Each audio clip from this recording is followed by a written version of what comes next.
What does football start for Michigan? Football has been going on for Michigan, and we're starting right now, but we're going to talk about basketball, Gary Keyton.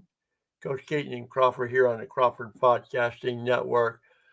Episode, our second episode since my post-surgery. Did it last week the first one or the second one? I can't. It's all a blur. Last week was first. All right. I had a lot of great feedback from it, Carrie. We're so glad we're back on. And it's so great to be on here with you, talking about, obviously, Michigan State basketball. We're going to talk about today Michigan basketball, the Big Ten, the NCAA tournament, football, coaching. We throw it all in there. 33 years coaching high school football is Terry Keyton. 33. Offensive line coach, East Lansing.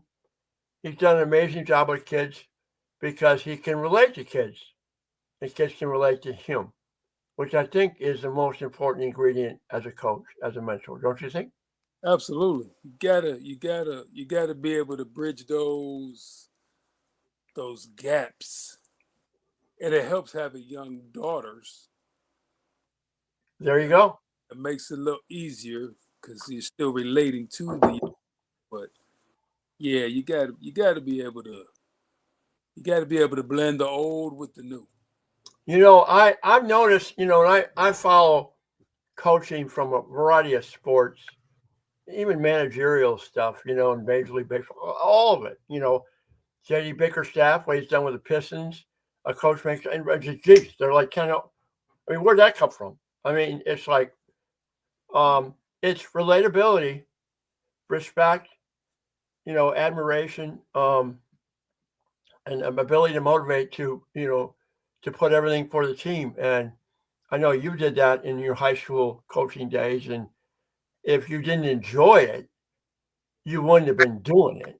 Because I know you very well. You're not going to do something you don't want to do. No, you're not wired that way. Definitely not doing that. That you in the coaching, especially. To be bluntly honest, no one's coaching high school for the money. No. It's a labor of love. We know that. Unless you're a head coach in Texas or somewhere where they're ripping off $100,000 a year, whatever. But you really have to have a passion for, X's and O's. Yeah, but like they say, it's not the X's and O's, it's the Jimmies and the Joes. But you got to be willing to help the Jimmies and the Joes, and it's not just helping the 5-star kid, because that kid really doesn't. He just needs to be guided and probably pushed a little bit here and there just to do a little bit more. The self-motivated 5-star kids, those are the special ones that you're very rarely to get to see or get to coach. It's the 1-star, the 2-star, the no star. Working with those kids to get them to be the best version of themselves. Mm-hmm. That's what makes coaching, fun and worth it, when those kids, and then obviously, winning and that kind of thing, that always helps. But, watching a kid win on his own, getting better, that truly makes what coaching worth it, for sure. You talk about 1-star, 2-star guys that get the most out of their ability. There's a 5-star plays for Duke University. His name is Cooper Flagg. Now, I've never seen a dude like that. He's different. Who has so much raw talent from Maine, mind you, Maine, okay, Right. And who defends the way he defends, does what he does. I mean, that kid is flat out, and he upgraded. I mean, he moved forward on his eligibility. He just turned 18, like in December, a few months ago. Okay. Yeah, he's definitely special. That's a special kid, and that's a freak of nature. Yeah. And John Shire is lucky to be able to coach somebody like that. Oh, no question. I mean, that's the generational type thing. Yeah. Where John Shire had nothing to do with that kid. That kid was when he walked in the door.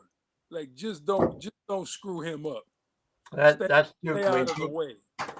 I think Duke can win the national title. But let's talk about March Madness. And obviously, Friday night, congratulations, Michigan State. I'm sure you're proud of your alma mater. They Michigan State, where you don't want to put Michigan State is in a 10-point deficit in the first half because they will come back and they will beat you. That's what they do. That's what they do. And Ole Miss is a heck of a team. Heck of a team. Question. Great Chris Beard. I'm so glad that Indiana hired him. Chris Beard is a problem. He is. And I thought that was a good test for Michigan State. And they continue to impress me. I mean, and, Tom Izzo puts Colin Coward in the starting lineup because he just needs a better athletic matchup. He had 15 points. That steal and dunk, about 3 or 4 to go, flipped the game, literally, in my mind. And, got Jace Richardson, who 20 points, and Jay Nickens, 13 slashing. Trey Holloman had a good game. I think he had double digits as well. This is a really good team. But I'm going to tell you this, and I told you this before the broadcast. As we're sitting here on a Sunday morning and 5 o'clock, Michigan State is taking on Auburn. And we'll talk about their game with Michigan on Friday night in a second. But if Michigan State defeats Auburn today and gets a berth in San Antonio and plays Florida, which they will if they win, and a number 1 seed, a very deep team, very talented team, a team that comes back from nowhere to pull out games. And then, which I think will happen, that Duke will get to the other side of that bracket and be in the title game away from Monday. If they beat Duke, so they beat Auburn, if they beat Florida, and if they beat Duke, all number 1 seeds, that will be one of the greatest accomplishments, in my opinion, in Elite 8 onward history, because that's tough sledding right there. And all those teams, all great, they all have different styles. And they all have different features and benefits. I mean, Florida is a very deep team. Auburn is a very talented team, but a very shallow team in depth. And Duke is kind of like Auburn, but Duke defends like Duke. With Alabama, I mean, Alabama is a great offensive team. And Duke just discombobulated them. Discombobulated them last night. Shut that down. If Tom Izzo were to make this run, winning, though, like you said, those next 3 games. If I'm Tom Izzo, after cutting down the nets in San Antonio, I get down off of the ladder. I walk to the middle of the March Madness thing at center court, take my shoes off, and set them there. And Loopy and I are off to wherever, because nothing will ever beat what that team will have accomplished. Okay, so Kerry, you're like me. You're one of those go out on a good note. Absolutely. Yeah. Okay, and I'm telling you what, because I'm going to give you something very metaphorically, very simple. As a kid shooting baskets in the driveway, I couldn't leave the court and go back inside and eat dinner unless I hit a 20-foot jumper. Sure. I had to go out on a good note. I had to go on a good note. That's what Tommy was going to do. You never end practice on a bad play. Yeah. Never a bad rep. Like, no, we got to get another rep. Get another rep. Get something that looks functionally okay. You can't quit on bad stuff. Yeah. You just can't do that. Yeah. But that would be okay. Amazing. Auburn University in Auburn, Alabama is about the distance between here and Detroit from Lansing, okay? 90 minutes, okay? So you heard, if you're watching Friday night in the second game, Michigan had a pretty good fan following. They had a lot of friends down there, a lot of media people down there. They had a good turnout. Yeah. But Auburn filled that place. I mean, for sure. Michigan State will be on the other end of that today. But all that matters is what happens on the court. That's all that matters. And Michigan State is incredibly disciplined and tough. when you can rebound and defend, you're going to be in every game. It's like in football. I always say in football, if you can stop the run, if you can stop the run and run yourself, you're going to be in every freaking football game. You're going to be in the game. Absolutely. Yeah. And Michigan State has a couple of these core competencies that, in my opinion, will keep them in every game and then figure it out down the. All you're trying to do is have an opportunity to win it down the stretch and may have playmakers. And they have 3 playmakers on their team, 3 to 4. Okay. That's a good thing. No question. And they're so, like, that's the word now using. They're so connected that, like Coach limited his lineup and his team. Yeah. Friday. But that's what needed to be done. Yeah. There was no problems. No. There's no problems. None. When you win, that solves all your problems anyway. Obviously it worked. They're so, it's so unselfish. It was just amazing when Jace had the bad game. Yeah. Make it. And Jay Naked stepped up. Yeah. And it was like, okay, I'll pick up the slack. No big deal. I got you. I got your back. And that's what all these guys, it just seems so effortless that they play for each other and they grind. Like you said, they're tough and they get down, they make the plays, and the big thing of making the free shots. That's basically what caused who to Florida play? Texas Tech. Got making free shots. Yeah.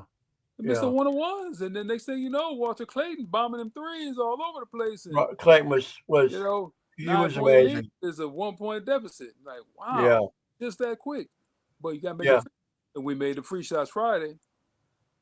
Well, and you had 6 3-pointers, which is a lot for Michigan State. I mean, key times with those pointers were and made. what that did is it so all of a sudden Auburn couldn't pack it in with those bigs, and so Jay Naked could slash to the hoop, and I remember there was a play. This Cohen Carr dude, man,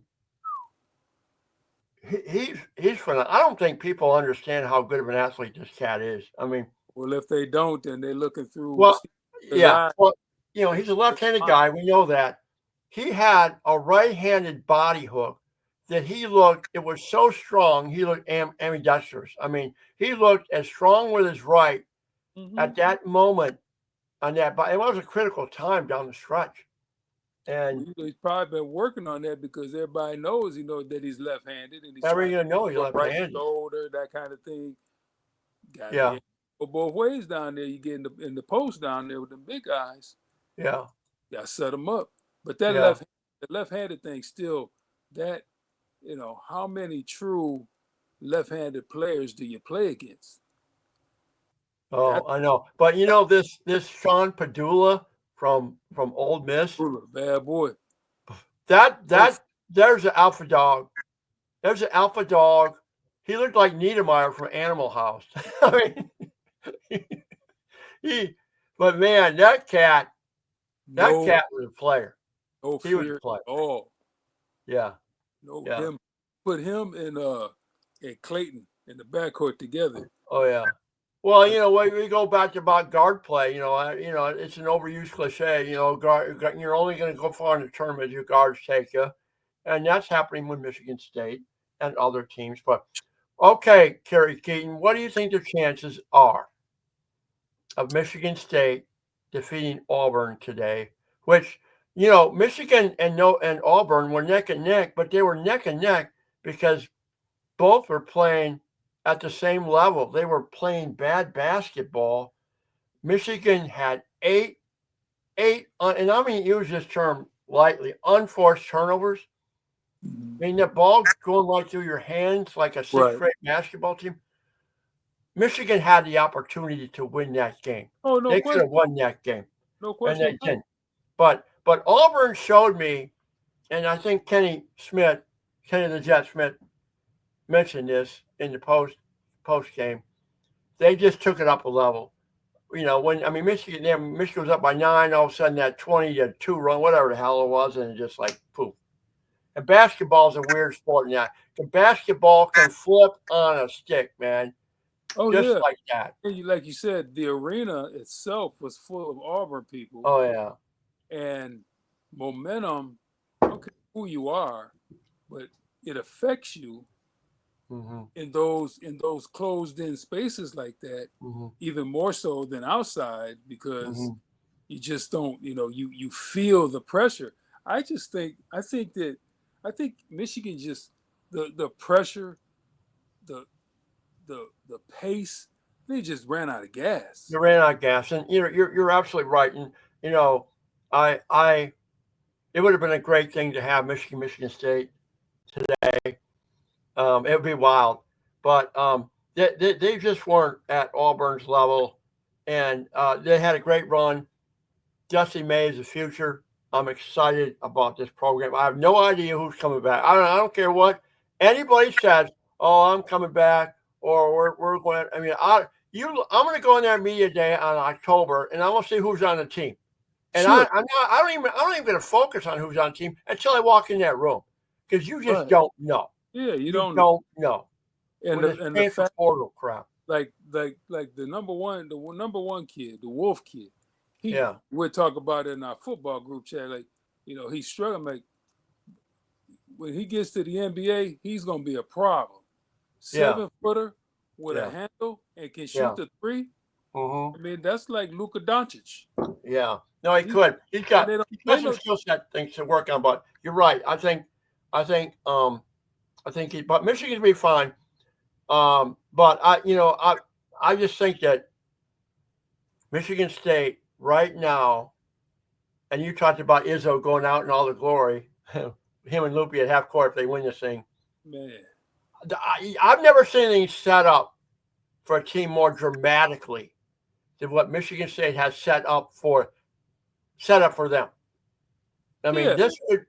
This would put them in a blue blood category for life, in my opinion. If they won it all? Yeah. Oh yeah, that's a done deal. 3 titles, 2 for him. 2 titles for him. I don't care if we're 25 years apart. Yeah. It doesn't matter because they've been in the hunt. But I'm telling you what, it's going to be hard. It's going to be hard today. It's going to be hard today because I think Auburn has not played its best basketball. We saw a little bit of it. I mean, Michigan's up by 9. And that 5-minute flurry went on. They come down. That Denver Jones hits a 3. And then Michigan goes turnover, empty trip, turnover. Boom, boom, boom, boom, boom. And they close on buckets. And it's like, I've never seen evaporate something like that in my freaking entire life. Just like that. That's college basketball, boy. It could turn on you just like old Mo switches sides on you, and you can't get it back, and you can't stop it. Yeah, but you know what? You got to grab it when it's there. And the reason I'm saying this, Michigan State's hockey team was ranked number 1 and number 2 in the nation the entire year. Brutal. And you do not assume anything in sports. No. Because, and as good as they are, and I think they got a heck of a program right now. Under Adam Nightingale. They got it cooking, okay? But man, to let that slip away to Cornell, I mean, that was a shocker. I couldn't believe it. That team had to at least make the Frozen Four to even be to finish the season. Yeah. It was really, but that's how they've been playing all year though. They've been so close games, double overtime, losing to Penn State, all that. They've been almost like, I don't know. It's just, but that's what happens when you're the number 1, number 2 team. You're going to get that number 1 effort from them other teams all the time, and you got to match it. Yeah. It's like college hockey. Well, hockey. Okay. Hockey's so weird. Hockey's a weird sport. Okay. We got that much Michigan, goal to begin with. a puck goes off a skate and boom, over, boom, it's all done. There's a lot of puck luck. It drives me crazy watching hockey. It really does. The one goal we got was super lucky. Yeah. Falls down behind the thing and boom, boom, and it's like, wow, that's how we're gonna lose it. From Cornell, like this is how we're gonna lose because of that. It's just, but to take, which, I mean, was it slashing? Yeah, I mean, Gay was going for the puck. Like, you're calling that penalty with a minute to go, 2 minutes to go in the game, like, but you can't take that penalty.